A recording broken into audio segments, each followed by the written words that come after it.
जिस कंट्री में 1947 में 270 इंजीनियर्स थे, 2006 में वो बढ़कर 2.37 लाख हो गए। इतने इंजीनियरिंग की सीट्स आखिर बढ़े कैसे? जिन्होंने प्राइवेट इंजीनियरिंग कॉलेज ऐसे खोले कि नेशनल हाईवे पर आप चलेंगे तो आपको ढाबे से ज्यादा इंजीनियरिंग कॉलेज देखने को मिलेंगे। कई कॉलेज तो 10-15 कदम आगे निकल चुके हैं इस चीज में।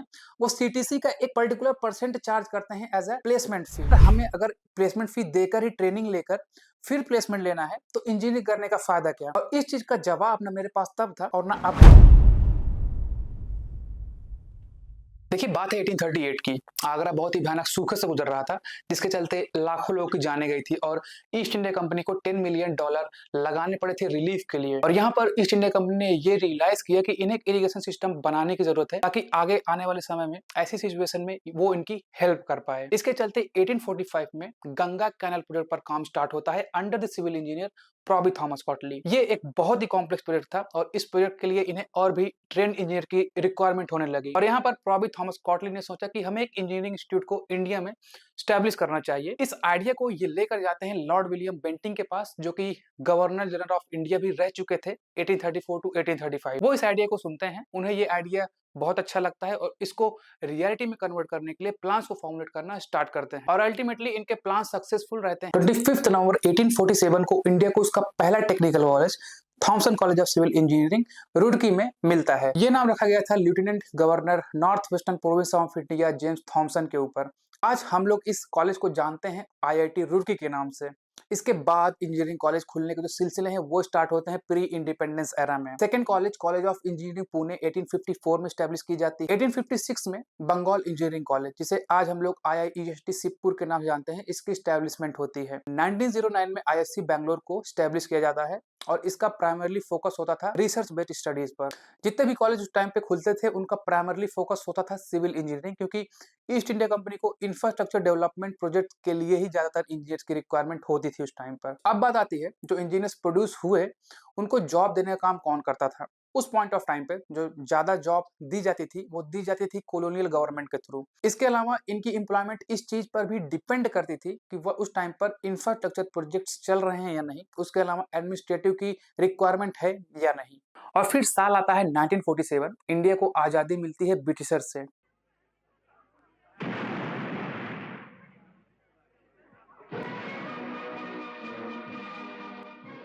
यहां तक आते थे गवर्नमेंट ऑफ इंडिया को एक चीज बिल्कुल क्लियर थी, वो थी टेक्निकल एजुकेशन का रोल राष्ट्र निर्माण में क्या होने वाला है।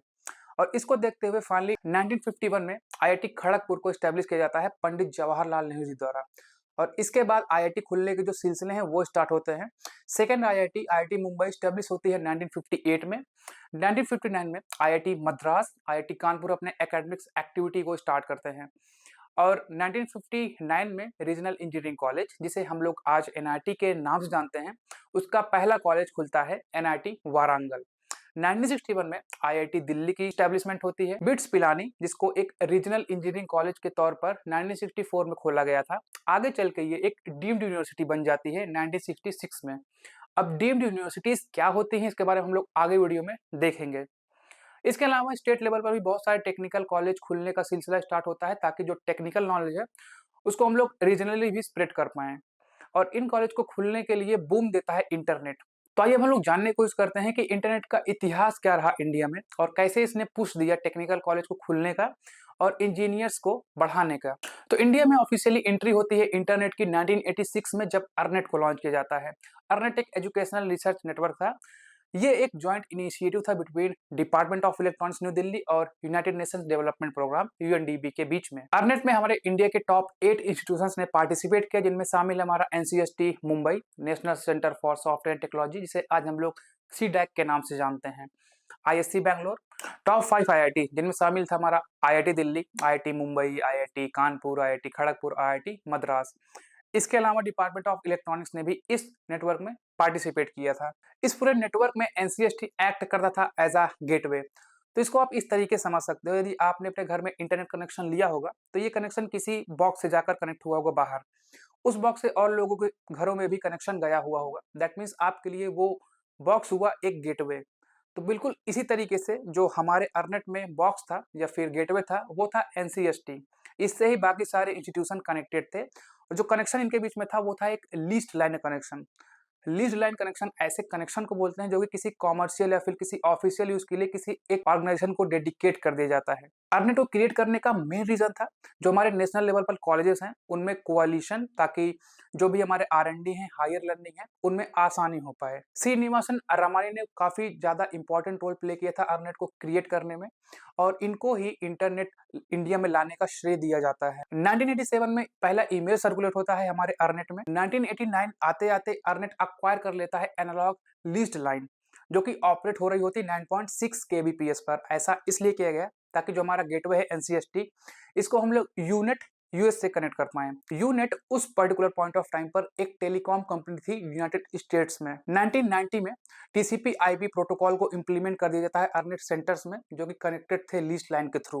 1992 में जो हमारा कनेक्शन था NCST से यूएस का, इसको अपग्रेड कर दिया जाता है एक डिजिटल लीज लाइन के थ्रू, जिसकी स्पीड थी 64 kbps। एनालॉग लीज लाइन और डिजिटल लीज लाइन में मेन अंतर यह है कि एनालॉग लीज लाइन यूज करता है एनालॉग वेव फॉर्म को डेटा को ट्रांसमिट करने के लिए, डिजिटल लीज लाइन यूज करते हैं जीरो और वंस को डेटा को ट्रांसमिट करने के। विदेश संचार निगम लिमिटेड, जिसे हम लोग टाटा कम्युनिकेशन के नाम से आज जानते हैं, इसने पहले पब्लिक डोमेन में इंटरनेट को लॉन्च किया वाया डायल अप सर्विसेज 15 अगस्त 1995 को, और विद इन 6 मंथ इसने 10,000 कस्टमर को अक्वायर किया।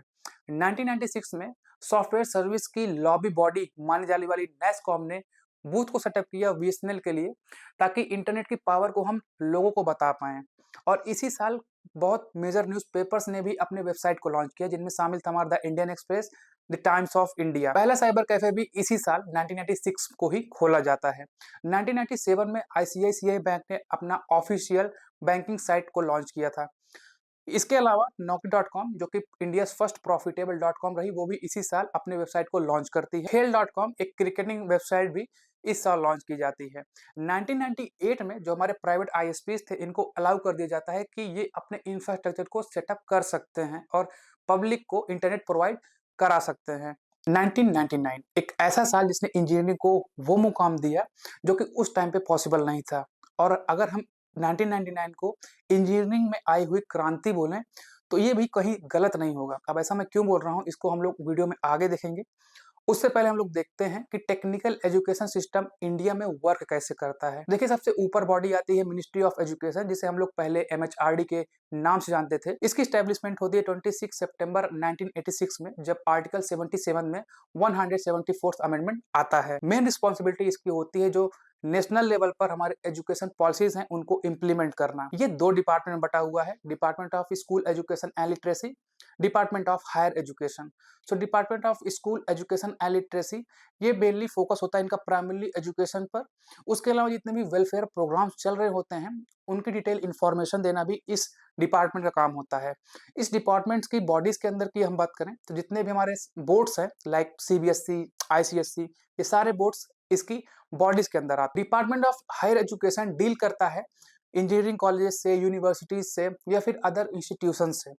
ये डिपार्टमेंट काफी बड़ा है, इसकी वजह से इसको 8 ब्यूरो में ब्रेक किया गया है, जिनमें शामिल है हमारा administration university bureau, higher education technical education bureau, तेल language planning integrated finance division ICC। हमारा मेन फोकस होगा यूनिवर्सिटी ब्यूरो और टेक्निकल एजुकेशन ब्यूरो पर। यूनिवर्सिटी ब्यूरो के अंदर एक ऑटोनॉमस बॉडी है UGC, university grant commission. Establishment हुई इसकी 1945 में, और उस टाइम पे इसके अंतर्गत 3 कॉलेज आते थे और इनको बनाया गया था इन 3 कॉलेज की देखभाल करने के लिए, इनको मैनेज करने के लिए, जिनमें शामिल है हमारा अलीगढ़ यूनिवर्सिटी, दिल्ली यूनिवर्सिटी और बनारस यूनिवर्सिटी।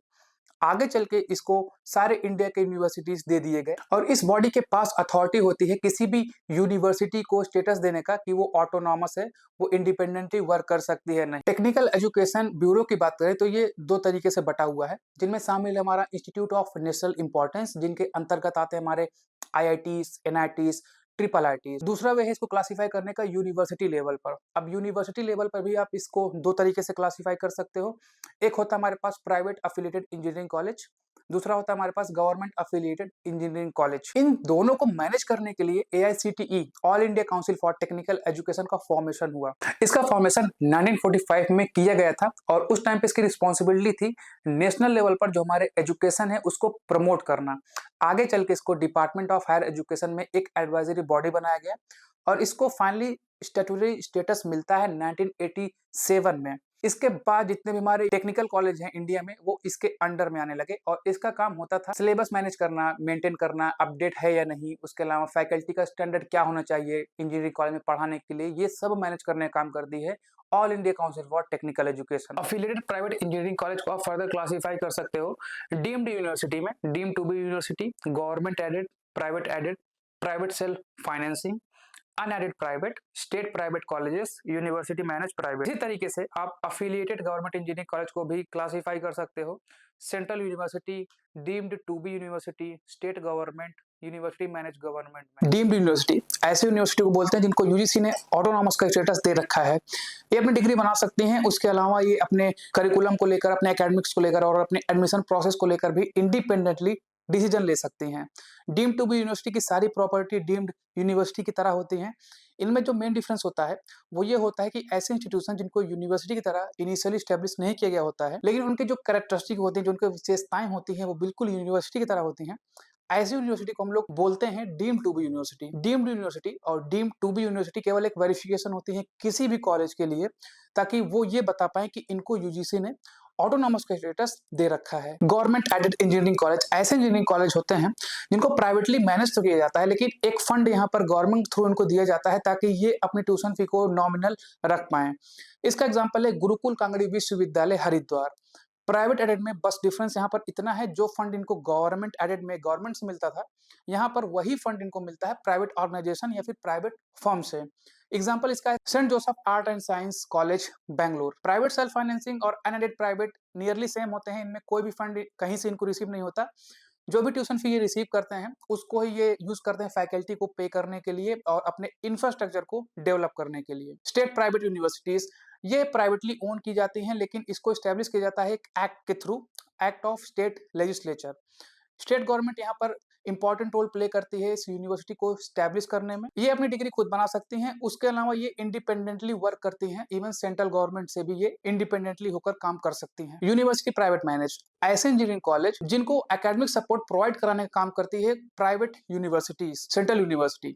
ऐसी यूनिवर्सिटी जो स्टैब्लिश या फिर इनकॉर्पोरेट होती हैं सेंट्रल एक्ट से, इनको फंड करना, इनको मैनेज करने का काम करती है हमारी सेंट्रल गवर्नमेंट। इसके अलावा इनको रिसर्च और इंफ्रास्ट्रक्चर डेवलपमेंट के लिए एक सब्सिडियरी फंडिंग भी दी जाती है सेंट्रल गवर्नमेंट से। ये जाने जाते हैं अपने एकेडमिक स्टैंडर्ड को लेकर और इसका एग्जांपल है JNU, Jawaharlal Nehru university Delhi. Deemed to be university government बिल्कुल सेम है ये प्राइवेट की तरह, यहाँ पर अंतर बस इतना है कि deemed to be university private में प्राइवेटली मैनेज होता था, लेकिन यहाँ पर यही काम करती है हमारी गवर्नमेंट। स्टेट गवर्नमेंट यूनिवर्सिटी ऐसी यूनिवर्सिटी जो अफिलिएटेड होती हैं स्टेट गवर्नमेंट से, इनको फंड देने का काम करती है स्टेट गवर्नमेंट।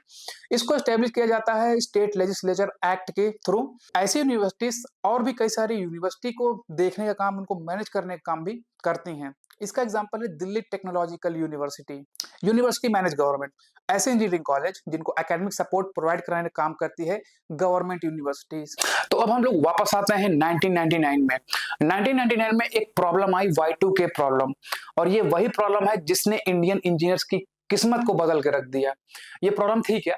तो देखिए, जब भी हम कोई ईयर को रिप्रेजेंट करते हैं तो लास्ट के 2 डिजिट यूज करते हैं किसी भी ईयर को रिप्रेजेंट करने के लिए।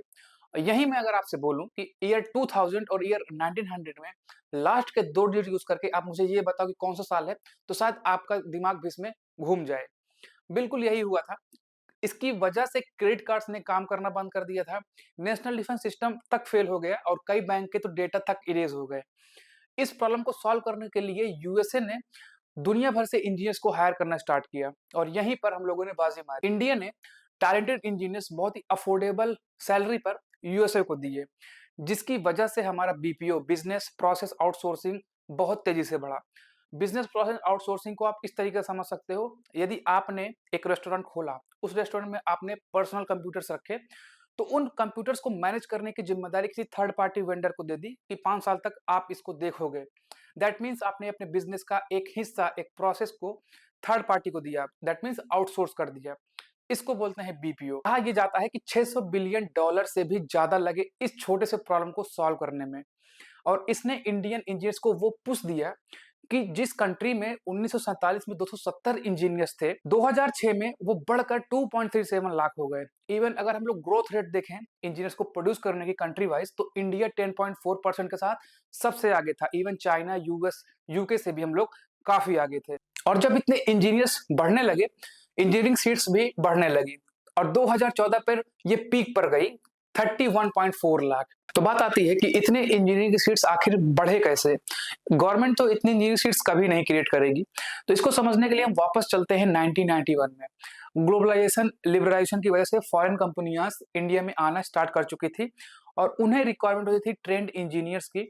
और गवर्नमेंट इंजीनियरिंग कॉलेज इतने इंजीनियर्स नहीं प्रोड्यूस कर पा रही थी कि इनकी डिमांड को वो फुलफिल कर पाए। और यहाँ पर पिक्चर में आते हैं प्राइवेट इंजीनियरिंग कॉलेज, और रही सही कसर पूरा करता है हमारा Y2K प्रॉब्लम, और ये लगातार बढ़ना स्टार्ट करते हैं। आलम ये होता है कि 2014 आते आते ये सीट्स हो जाती हैं 31.4 लाख के आसपास। और यहाँ तक आने में बहुत ही इंपॉर्टेंट रोल रहा बिग ऑर्गेनाइजेशन का, जिन्होंने प्राइवेट इंजीनियरिंग कॉलेज ऐसे खोले कि नेशनल हाईवे पर आप चलेंगे तो आपको ढाबे से ज्यादा इंजीनियरिंग कॉलेज देखने को मिलेंगे। और फाइनली 2015 में all India Council for Technical education भी इस चीज को समझती है और अनिल सहस्त्रबुद्धे, जो कि all India Council for Technical education के चेयरमैन थे, वो ये बोलते हैं कि 16.7 लाख जो अंडर ग्रेजुएट इंजीनियरिंग सीट्स हैं, इसको हमें रिड्यूस करना होगा 40% और लाना होगा 10 to 11 लाख के बीच में। और ये इस चीज को भी बोलते हैं कि जो इनटेक कैपेसिटी है, आई मीन जो सीट्स हैं, वो काफी ज्यादा है डिमांड से। इसकी वजह से ये जो डिमांड और सप्लाई की सिचुएशन है, ये डिसबैलेंस हो रही है। इसको ये बैलेंस करने के लिए सीट्स में रिडक्शन करना चाह रहे थे। इसके अलावा AICTE ने 2024 तक नए इंजीनियरिंग कॉलेज खोले जाने पर भी रोक लगा रखी है, ताकि जो इंजीनियरिंग की सीट है उनमें बढ़ोतरी न हो। अगर हम पिछले 3 साल के डेटा को देखें तो हम यहाँ पर ये पाएंगे कि इनरोलमेंट जो है वो लगातार 50 to 60% के बीच में रही है। ऐसा क्यों? देखिए, बीते कुछ सालों में इंडिया में जो इंजीनियर्स प्रोड्यूस हो रहे हैं वो हद से ज्यादा हो रहे हैं। 15 लाख इंजीनियर हम लोग हर साल प्रोड्यूस कर रहे हैं, जितनी की आइसलैंड की पॉपुलेशन है। और इसकी वजह से काफी सारे इंजीनियरिंग ग्रेजुएट्स को जॉब मिलने में भी प्रॉब्लम हो रही है। द टाइम्स ऑफ इंडिया की एक रिपोर्ट के अनुसार केवल 3% इंडियन इंजीनियर ऐसे हैं जो कि एक अच्छी टेक्निकल जॉब, अच्छी सैलरी पैकेज साथ ले पाते हैं। स्केलर एक एडिटेक स्टार्टअप है इंटरव्यू बिट का, इसके डेटा के अनुसार 80% इंजीनियर ऐसे हैं जो कि नॉन टेक्निकल करियर को प्रीफर कर रहे हैं, क्योंकि जॉब नहीं है उस फील्ड में जिस फील्ड की ये इंजीनियरिंग करे हुए हैं। इस बात का अंदाजा आप इस चीज से लगा सकते हो, इंडियन रेलवे ने ग्रुप डी की 62,000 वैकेंसी निकाली। इसमें 82 लाख इंजीनियर और PhD स्कॉलर ने आवेदन किए थे। और हालात तो इतने बुरे हो चुके हैं कि पियून की जॉब के लिए भी आपको PhD स्कॉलर और इंजीनियर्स आवेदन करते हुए मिल जाएंगे। और रही सही कसर पूरा करता है फेक प्लेसमेंट। तो बात है 2017 की। शिक्षा और अनुसंधान यूनिवर्सिटी उड़ीसा में काफी सारे इंजीनियरिंग ग्रेजुएट्स को बड़े बड़े कंपनियों से, हुआई, इंटेल, इकरॉन कंस्ट्रक्शन और भी कई सारे कंपनियों से इनको ऑफर लेटर मिलता है। जब ये स्टूडेंट्स इनके ऑफिसेज में जाते हैं तो उन्हें ये पता चलता है कि ऐसा कोई ऑफर लेटर वहां से इशू ही नहीं हुआ है। बहरहाल यूनिवर्सिटी इस चीज को एक्सेप्ट करती है कि उनके साथ फ्रॉड हुआ है, और इसके चलते यूनिवर्सिटी ने काफी सारी सहूलियत दी उन स्टूडेंट को जिनके साथ ये हुआ था। अगर आप असिस्टेंट टीचिंग की जॉब करना चाहते हो उस इंस्टीट्यूशन में, तो आप वो कर सकते हो 20,000 सैलरी के साथ। एमटेक करना चाहते हो तो फ्री ऑफ कॉस्ट आप एमटेक कर सकते हो उसी इंस्टीट्यूशन में। अगर आप मैनेजमेंट करना चाहते हो तो उस केस में आपको फर्स्ट ईयर में थोड़ी सी फी में छूट दी जाएगी। इसके अलावा कई सारे इंजीनियरिंग इंस्टीट्यूशन प्लेसमेंट फी भी चार्ज करते हैं स्टूडेंट से, ताकि उनका प्लेसमेंट करा पाए। विश्वेश्वरैया टेक्नोलॉजिकल यूनिवर्सिटी के एक सीनियर ऑफिसर का कहना यह था कि प्लेसमेंट एक ऐसी चीज है जो करिकुलम का हिस्सा नहीं है। इसके लिए हमें एक्स्ट्रा फी चाहिए होती है, जिससे हम आपको ट्रेन कर पाएं और आपको प्लेसमेंट दिला पाएं। तो ऐसे इंस्टीट्यूशंस जब अपने पैम्पलेट को लेकर मार्केट में जाते हैं कि हमारा प्लेसमेंट परसेंट इतना है, तो उनको ये भी लिखना चाहिए कि प्लेसमेंट कराने के लिए हम लोग एक एक्स्ट्रा फी चार्ज करते हैं, उसके बाद हम ट्रेनिंग देते हैं और फिर किसी का प्लेसमेंट होता है। 4 साल की जो आप इंजीनियरिंग करा रहे हो उसका फायदा क्या, अगर आपका जो प्लेसमेंट हो रहा है वो उस फी की ट्रेनिंग के बेस पे हो रहा है। और इसके रिलेटेड एक क्वेश्चन मुझसे मेरे फ्रेंड ने पूछा था, हमें अगर प्लेसमेंट फी देकर ही ट्रेनिंग लेकर फिर प्लेसमेंट लेना है तो इंजीनियरिंग करने का फायदा क्या। और इस चीज का जवाब ना मेरे पास तब था और ना अब है। कई कॉलेज तो 10-15 कदम आगे निकल चुके हैं इस चीज में। वो CTC का एक पर्टिकुलर परसेंट चार्ज करते हैं एज ए प्लेसमेंट फी। काफी इंजीनियरिंग कॉलेज में जो क्वालिटी ऑफ एजुकेशन है वो बहुत दयनीय स्थिति में है। कई इंस्टीट्यूशन तो AICTE के द्वारा दिए गए स्टैंडर्ड फैकल्टी को लेकर, इंफ्रास्ट्रक्चर को लेकर, करिकुलम को लेकर इसको ही नहीं मीटअप कर पाते, जिसकी वजह से एक धारणा बन चुकी है कि इंजीनियरिंग डिग्री आपको हाई क्वालिटी एजुकेशन और जॉब की गारंटी नहीं देती। ज्यादातर जो इंजीनियरिंग कॉलेज आज के समय में चल रहे हैं वो एक मैन्युफैक्चरिंग इंडस्ट्री की तरह काम कर रहे हैं, जिनमें कोर्सेज जो डिलीवर हो रहे हैं वो एक फिक्स्ड सिलेबस के साथ किसी स्पेसिफिक टेक्स्ट बुक और लेबोरेटरी एक्सरसाइज से हो रहे हैं। इसकी वजह से जो इंजीनियरिंग स्टूडेंट्स है इनमें क्रिटिकल थिंकिंग और एक्सपेरिमेंट करने की जो लालसा होनी चाहिए वो कहीं ना कहीं खत्म होती चली जा रही है। इन स्टूडेंट्स को जो इवेल्युएट करने का तरीका है वो ये है कि आपको किसी सब्जेक्ट पर कितनी इंफॉर्मेशन है, बजाय इसके कि आपको उस सब्जेक्ट के पर कितनी अंडरस्टैंडिंग है, कितना आपको इन डेप्थ नॉलेज है उस सब्जेक्ट को लेकर। और इन सब चीजों को देखते हुए एआईसीटीई फाइनली अपने करिकुलम को रिवाइज करती है ताकि जो इंडस्ट्री का लेवल है उसको ये फॉलो कर पाए। इसको लॉन्च करते हैं union human resource development minister Prakash Javadekar जी।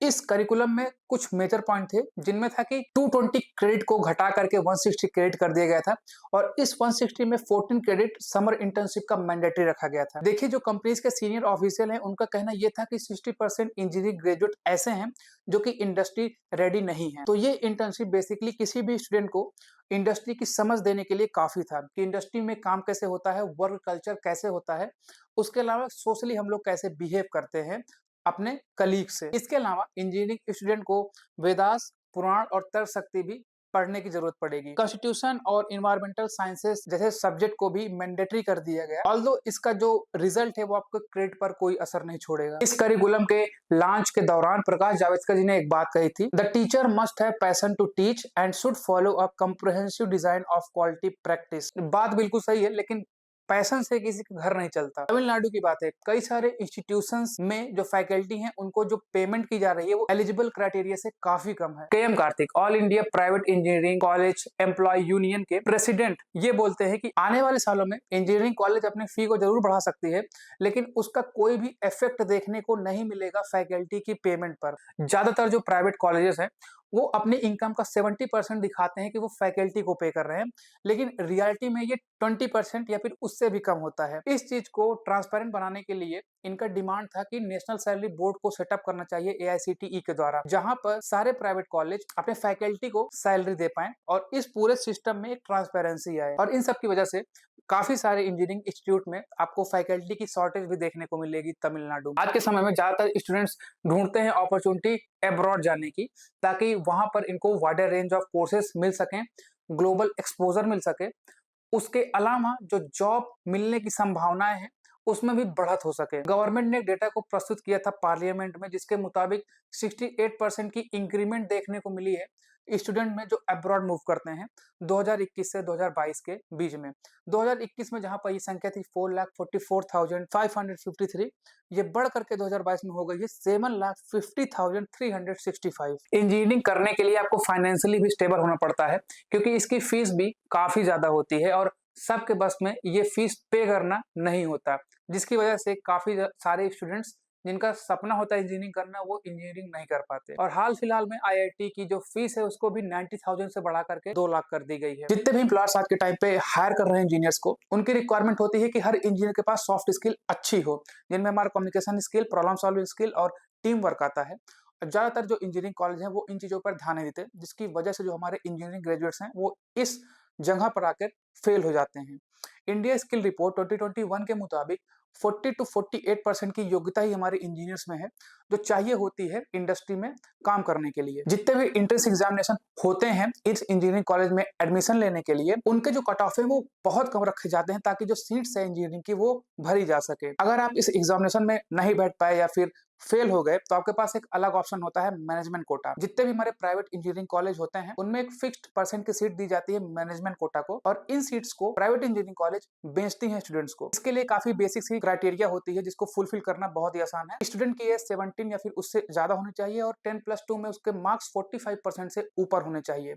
आप एलिजिबल हैं मैनेजमेंट कोटा की सीट्स को खरीदने के लिए। इन सीट्स को बोला जाता है पेड सीट्स या फिर डोनेशन सीट। मैनेजमेंट कोटा की जो सीट की परसेंटेज होती है ये वेरी करती है स्टेट टू स्टेट। कहीं पर ये 15% होती है, कहीं पर ये 50 होती है, कहीं पर ये 30% भी हो सकती है। मैनेजमेंट कोटा की सीट्स प्राइवेट इंजीनियरिंग कॉलेज के लिए तो बहुत इंपॉर्टेंट होती है, क्योंकि ज्यादातर जो इनके इनकम होती है वो उन्हीं सीट्स को बेचकर होती है, जिससे ये अपनी फैकल्टी और अपने इंफ्रास्ट्रक्चर को मेंटेन या डेवलप कर पाते हैं। आज के समय पर जितने भी हमारे आईटी कंपनीज हैं वो इस चीज पे बिल्कुल प्रेफर नहीं करते कि आपने बीटेक किया है तो आपके पास स्किल होगी। अगर आप उनके इंटरव्यू राउंड्स को क्लियर नहीं कर पाओगे तो आपकी डिग्री की कोई वैल्यू उनकी नजर में नहीं होती। इसी वजह से जो 6 महीने के कोर्स करके अपनी स्किल को डेवलप कर लेते हैं, वो आपकी जॉब आराम से ले रहे हैं आज के टाइम पर। और आपकी 4 साल की जो मेहनत होती है, जो 4 साल आपने लाइफ के दिए हैं इंजीनियरिंग को, जो फीस आपने लगाई है, उसका कोई वैल्यू नहीं होता। तो कोई क्यों इंजीनियरिंग करना चाहेगा 4 साल का, जब वो 6 महीने में वही चीज़ करके जॉब ले रहा है। देखिए, अब यहाँ पर एक क्वेश्चन अराइज़ होता है कि जब इंजीनियरिंग में इतनी प्रॉब्लम है, जॉब्स को लेकर अनएम्प्लॉयमेंट ज़्यादा है, लेकिन उसके बावजूद भी लोग इंजीनियरिंग क्यों कर रहे हैं? तो देखिए, काफ़ी सारे लोग जो इंजीनियरिंग कर रहे होते हैं, उनका सपना होता है गवर्नमेंट जॉब, और वो इंजीनियरिंग डिग्री केवल एक बैकअप प्लान के लिए यूज़ करते हैं, ताकि अगर उनका गवर्नमेंट जॉब कहीं नहीं लगता है, तो वो इस डिग्री का यूज़ करके किसी आईटी सेक्टर में जॉब ले पाएँ। देखिए, कई सारे केसेज़ में पेरेंट्स अपने बच्चों का एडमिशन कराते हैं इंजीनियरिंग कॉलेज में, अपने रिलेटिव या फिर अपने फ्रेंड के सजेशन के बेस पर, और उनका मानना ये होता है कि करियर बहुत ही स्टेबल होता है इंजीनियरिंग में। अप्रैल 2017 सीएसडीएस केएएस यूथ स्टडी के मुताबिक 65% जो यूथ है वो गवर्नमेंट जॉब्स के लिए जाना चाहता है, केवल 7% ही यूथ जाना चाहता है प्राइवेट सेक्टर में। ऐसा इसलिए गवर्नमेंट जॉब में जो इनिशियल लेवल पर सैलरी होती है वो अच्छी होती है और जॉब सिक्योरिटी बहुत अच्छी होती है। कई सारे एम्प्लॉयर्स ऐसे भी हैं जो इंजीनियरिंग डिग्री को एक सिग्नल मानते हैं कि ये इंजीनियरिंग डिग्री वाला ज्यादा सुपीरियर होगा उन सबसे जिनके पास ये डिग्री नहीं है। इसकी वजह से भी काफी सारे लोग इंजीनियरिंग करना पसंद करते हैं। तो अगर आपको ये वीडियो अच्छी लगी हो, थोड़ी सी भी इंफॉर्मेटिव लगी हो, तो इस वीडियो को लाइक कर देना और चैनल को सब्सक्राइब जरूर कर देना, ताकि आपको नए वीडियोस की नोटिफिकेशन आराम से मिल जाए। बेल आइकन दबाओगे तभी ये पॉसिबल है। और अगर आप मुझे सपोर्ट करना चाहते हो तो डिस्क्रिप्शन में पेट्रियन की लिंक होगी, आप उस पर जाकर हमें सपोर्ट कर सकते हो। धन्यवाद।